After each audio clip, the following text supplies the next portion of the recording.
যখন আমাদের গোচরে আসলো, নেতা যখন জানলেন, উনি হরতালের ডাক দিলেন।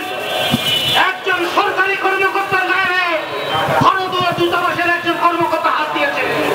এটা বিনা চ্যালেঞ্জে ছেড়ে দেওয়া যাবে না, ভারতকে ক্ষমা চাইতে হবে, নতুবা তাকে এই মুসলিম নতুবাকে এখান থেকে তুলে নিয়ে যেতে হবে, উদ্যোগ করতে হবে। হরতাল দিলাম আমরা, নেতা হরতালের ডাক দিলেন।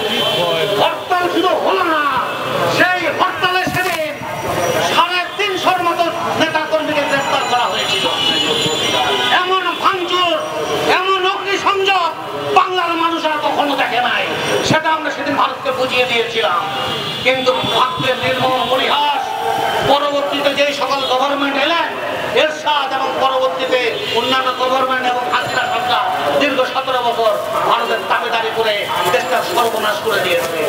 অতএব সরকারি কর্মকর্তা কর্মচারী যারা আছেন, তারা কান খুলে শুনে রাখুন ভাইয়েরা আমার, আপনাদের বিপদের দিনে এই চাকমা ছাড়া কেউ কখনো লড়ে নাই। আরো অনেক উদাহরণ আমরা দিতে পারি, সময় সংক্ষেপ, আমি আর এই বক্তব্য বাড়াতে চাই না।